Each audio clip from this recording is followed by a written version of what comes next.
ایک لڑکی بولی کہ ابا ان کو نوکر رکھ لیجئے، کیونکہ بہترین نوکر جو آپ رکھیں وہ ہے جو توانا ہو، امانت دار ہو۔ انہوں نے موسیٰ سے کہا کہ میں چاہتا ہوں کہ اپنی ان 2 بیٹیوں میں سے ایک کو تم سے بیاہ دوں، اس عہد پر کہ تم 8 برس میری خدمت کرو، پھر اگر 10 سال پورے کر دو تو وہ تمہاری طرف سے احسان ہوگا، اور میں تم پر تکلیف ڈالنی نہیں چاہتا،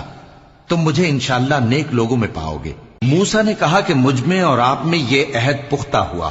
میں جو مدت چاہوں پوری کر دوں، پھر مجھ پر کوئی زیادتی نہ ہو، اور ہم جو معاہدہ کرتے ہیں اللہ اس پر گواہ ہے۔ پھر جب موسیٰ نے مدت پوری کر دی اور اپنے گھر کے لوگوں کو لے کر چلے تو طور کی طرف سے آگ دکھائی دی۔ وہ اپنے گھر والوں سے کہنے لگے کہ تم یہاں ٹھہرو، مجھے آگ نظر آئی ہے، شاید میں وہاں سے رستے کا کچھ پتہ لاؤں یا آگ کا انگارہ لے آؤں تاکہ تم آگ تاپو۔ سو جب اس کے پاس پہنچے تو میدان کے دائیں کنارے سے ایک مبارک جگہ میں ایک درخت میں سے آواز آئی کہ اے موسیٰ، یہ میں ہوں اللہ، تمام جہانوں کا پروردگار، اور یہ کہ اپنی لاٹھی ڈال دو۔ سو جب انہوں نے دیکھا کہ وہ حرکت کر رہی ہے گویا سانپ ہے تو پیٹ پھیر کر چل دیے اور پیچھے مڑ کر بھی نہ دیکھا۔ فرمایا موسیٰ آگے آؤ اور ڈرو مت، تم امن پانے والوں میں ہو، اپنا ہاتھ گریبان میں ڈالو تو بغیر کسی عیب کے سفید روشن ہو کر نکل آئے گا، اور خوف دور کرنے کی غرض سے اپنے بازو کو اپنی طرف یعنی سینے سے ملا لو۔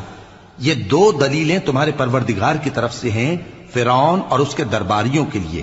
بے شک وہ نافرمان لوگ ہیں۔ موسیٰ نے کہا اے پروردگار، ان میں کا ایک شخص میرے ہاتھ سے قتل ہو چکا ہے، سو مجھے خوف ہے کہ وہ مجھ کو مار ڈالیں گے،